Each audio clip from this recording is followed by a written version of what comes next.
ನಮಸ್ಕಾರ, ನನ್ನ ಹೆಸರು ರೋಹನ್ ಭರತ್ ಚಂದ್ರ. ಲಾಸ್ಟ್ ಒಂದು 2-3 ವರ್ಷದಿಂದ ಸುಮಾರು ಸ್ಟಾಕ್ಸು ತುಂಬ ಮಲ್ಟಿಪ್ಲೈ ಆಗಿದೆ, ಎಷ್ಟೋ ಪಟ್ಟು ಜಾಸ್ತಿ ಆಗಿದೆ. ಆದರೆ ಅದೇ ಟೈಮಲ್ಲಿ ಎಷ್ಟೋ ಒಳ್ಳೆ ಸ್ಟಾಕ್ಸು ಝೀರೋ ರಿಟರ್ನ್ಸ್ ಕೊಟ್ಟಿದೆ. ಅಂದರೆ ಆ ದಿವಸದ ರೇಟು ಹಾಗೂ ಇವತ್ತಿನ ರೇಟು ಸೇಮ್ ಇದೆ, ಎಷ್ಟೋ ವರ್ಷದಿಂದ ಅದೇ ರೇಟಲ್ಲಿದೆ. ಫಂಡಮೆಂಟ್ಲಿ ಸ್ಟ್ರಾಂಗ್ ಕಂಪ್ನೀಸ್ ಇದ್ರೂ ಈ ಥರ ಆಗಿದೆ. ಸೊ ಇವತ್ತೊಂದು ಇಂಟ್ರೆಸ್ಟಿಂಗ್ ಟೇಬಲ್ ಕೊಟ್ಟಿದ್ದೀನಿ, ಎಷ್ಟು ತಿಂಗಳು ಅದೇ ರೇಟಲ್ಲಿ ಕೂತಿದೆ ಅಪ್ರಾಕ್ಸಿಮೇಟ್ಲಿ ಅಂತ. ಆ ಪರ್ಟಿಕ್ಯುಲರ್ ಲಿಸ್ಟ್ ಆಫ್ ಸ್ಟಾಕ್ಸನ್ನು ಈಗ ನಿಮಗೆ ಹಾಕ್ತಾ ಇದ್ದೀನಿ. Stocks which are given zero returns. Number 1 HDFC bank, zero returns for 34 months. ಇದರದ್ದು ಏನು ಮೀನಿಂಗ್ ಅಂತ ಹೇಳ್ತೀನಿ. ಇವತ್ತಿನ ರೇಟು ಹಾಗೂ ಅಪ್ರಾಕ್ಸಿಮೇಟ್ಲಿ 34 ತಿಂಗಳು ಹಿಂದೆ ರೇಟ್ ನೋಡಿದರೆ ಆಲ್ಮೋಸ್ಟ್ ಸೇಮ್ ರೇಟ್ ಇತ್ತು. ಮಧ್ಯದಲ್ಲಿ ಮೇಲೋಗಿರ್ಬೋದು, ಕೆಳಗೆ ಬಂದಿರ್ಬೋದು, ಅದು ಬೇರೆ. ಆದರೆ ಇವತ್ತು ಮತ್ತು 34 ತಿಂಗಳು ಹಿಂದೆ ಕಂಪೇರ್ ಮಾಡಿದರೆ ಅಪ್ರಾಕ್ಸಿಮೇಟ್ಲಿ ಅದೇ ರೇಟಲ್ಲಿ ಇದೆ. ಸೊ ಝೀರೋ ರಿಟರ್ನ್ಸ್ ಅಂತ ಕರಿಬೋದು.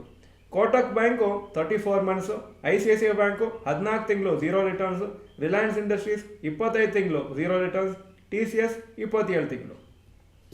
6ನೇ ಕಂಪ್ನಿ ಇನ್ಫೋಸಿಸ್ 29 ತಿಂಗಳು ಝೀರೋ ರಿಟರ್ನ್ಸು, ITC 6 ತಿಂಗಳು, ವೋಲ್ಟಾಸು 35 ತಿಂಗಳು, ಡಿವಿಸ್ ಲ್ಯಾಬ್ಸ್ 36 ತಿಂಗಳು, HUL 42 ತಿಂಗಳು. ಅಂದರೆ ಆಲ್ಮೋಸ್ಟು 4 ವರ್ಷ ಹತ್ರ ಆಯಿತು.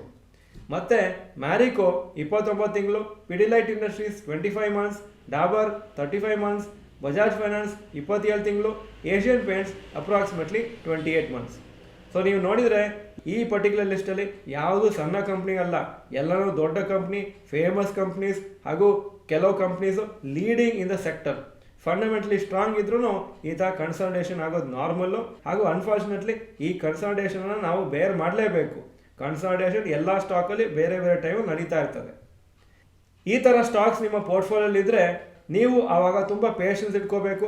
ಈ ಥರ ಕನ್ಸಾಲಿಡೇಟ್ ಆಗುವಾಗ ಒಂಥರ ಕಷ್ಟ ಆಗುತ್ತೆ ಸ್ಟಾಕ್ಸನ್ನು ಹೋಲ್ಡ್ ಮಾಡಲಿಕ್ಕೆ. ಯಾಕಂದರೆ ಫಂಡಮೆಂಟಲ್ಸ್ ಚೆನ್ನಾಗಿದೆ ಅಂತ ನಿಮಗೆ ಗೊತ್ತಿದೆ, ಆದರೂ ಸ್ಟಾಕ್ ಪ್ರೈಸ್ ಜಾಸ್ತಿ ಇಂಪ್ರೂವ್ ಆಗಿರೋದಿಲ್ಲ.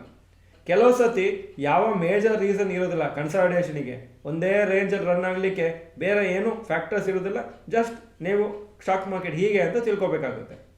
ಆದರೆ ಲಾಂಗ್ ಟರ್ಮಲ್ಲಿ ಯೂಶಲಿ ಏನಾಗುತ್ತೆ ಅಂದರೆ ಫಂಡಮೆಂಟಲ್ಸ್ ಚೆನ್ನಾಗಿದ್ರೆ ಆವಾಗ ಸ್ಟಾಕ್ ಪ್ರೈಸು ಆ ಫಂಡಮೆಂಟಲ್ಸ್ಗೆ ಅಡ್ಜಸ್ಟ್ ಆಗಿ ಮೇಲೆ ಬರುತ್ತೆ.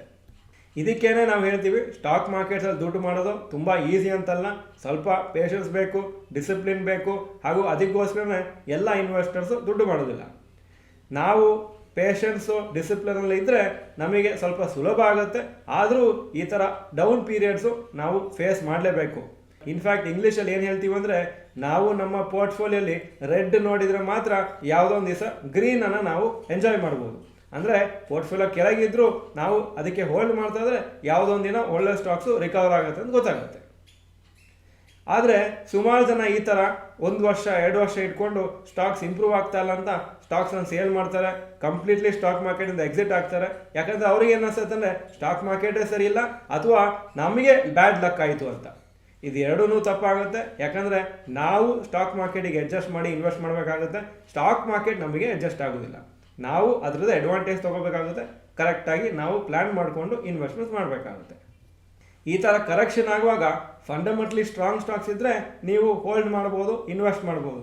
ಆದರೆ ಅಕಸ್ಮಾತ್ ಆ ಸ್ಟಾಕ್ಸು ವೀಕ್ ಆಗಿದ್ದು, ಅಕಸ್ಮಾತ್ ಅವರ ಬಿಸ್ನೆಸ್ ಡಲ್ ಆಗಿದ್ರೆ, ಡಿಟಿರಿಯೇಟ್ ಆಗ್ತಾ ಇದ್ರೆ, ಕೆಳಗೆ ಬರ್ತಾ ಇದ್ರೆ, ಆವಾಗ ನೀವು ಯೋಚನೆ ಮಾಡಬೇಕು, ಇದನ್ನು ಇಟ್ಕೋಬೇಕಾ ಅಥವಾ ನಾನು ಸೇಲ್ ಮಾಡಬೇಕಾ ಅಂತ. ಸುಮಾರು ಜನ ಏನು ಮಾಡ್ತಾರೆ ಅಂದರೆ ತುಂಬ ಪೇಷಂಟಾಗಿ ಯಾವುದೋ ವರ್ಸ್ಟ್ ಕಂಪ್ನೀಸು ಇಟ್ಕೊಂಡಿರ್ತಾರೆ. ಮತ್ತು 4, 5, 6 ವರ್ಷ ಆದಮೇಲೆ ಹೇಳ್ತಾರೆ ಸ್ಟಾಕ್ ಮಾರ್ಕೆಟ್ ಸರಿ ಇಲ್ಲ, ನಾನು ಲಾಂಗ್ ಟರ್ಮ್ ಇಟ್ಕೊಂಡ್ರೆ ಆದರೂ ಪ್ರಾಫಿಟ್ ಬಂದಿಲ್ಲ ಅಂತ. ಲಾಂಗ್ ಟರ್ಮ್ ಇಟ್ಕೊಳ್ಳೋದು ದೊಡ್ಡ ವಿಷಯ ಅಲ್ಲ, ಲಾಂಗ್ ಟರ್ಮಲ್ಲಿ ಯಾವ ಸ್ಟಾಕ್ಸ್ ಇಟ್ಕೊಳ್ಳೋದು ತುಂಬ ಮುಖ್ಯ ಆಗುತ್ತೆ. ಈ ವಿಡಿಯೋ ಚೆನ್ನಾಗಿದ್ರೆ ಲೈಕ್ ಬಟನ್ ಪ್ರೆಸ್ ಮಾಡಿ. ಹಾಗೂ ಮಲ್ಟಿಪ್ಲೆಕ್ಸಸಲ್ಲಿ ಈಗ ಒಂದು ಮೂವಿ ಟಿಕೆಟ್ ಅಂದರೆ ಒಂದು ಸಿನಿಮಾ ಟಿಕೆಟಿಗೆ 250 - 300 ರೂಪಾಯಿ ಅಪ್ರಾಕ್ಸಿಮೇಟ್ಲಿ ಇದ್ದೇ ಇದೆ, ಕೆಲವು ಸತಿ ಜಾಸ್ತಿನೂ ಇರ್ಬೋದು. ನಿಮ್ಮ ನೆನಪು ಇದ್ದಾಗೆ ಹಾಕಿ. ನಾನು ಚಿಕ್ಕವರಿರುವಾಗ ಮೇ ಬಿ ಒಂದು 50 ರೂಪಾಯಿ ಇತ್ತು ಅಂತ ಕಾಣಿಸುತ್ತೆ ಅಪ್ರಾಕ್ಸಿಮೇಟ್ ಅಂತ. ನಿಮಗೂ ಏನು ರೇಟ್ ಇತ್ತು, ನೀವು ಚಿಕ್ಕವರಿರುವಾಗ ಎಷ್ಟು ರೇಟ್ ಇತ್ತು ಮೂವಿ ಟಿಕೆಟಿಗೆ ಅಂತ ನೀವು ಕಮೆಂಟ್ ಸೆಕ್ಷನಲ್ಲಿ ಬರೀರಿ. ಇಂಟ್ರೆಸ್ಟಿಂಗ್ ಆಗಿರ್ತದೆ ಇದನ್ನು ಕಮೆಂಟ್ಸನ್ನು ಓದಲಿಕ್ಕೆ. ಈ ವಿಡಿಯೋ ಚೆನ್ನಾಗಿದ್ರೆ ನೀವು ನಿಮ್ಮ ಫ್ರೆಂಡ್ಸಿಗೂ ಕಳಿಸ್ಕೊಡಿ. ಹಾಗೂ ಚಾನಲಿಗೆ ಸಬ್ಸ್ಕ್ರೈಬ್ ಮಾಡಲಿ ಅಂದರೆ subscribe button, bell icon press ಮಾಡಿ. ವಿಡಿಯೋ ನೋಡಿದ್ದಕ್ಕೆ ಧನ್ಯವಾದಗಳು. ನಮಸ್ಕಾರ.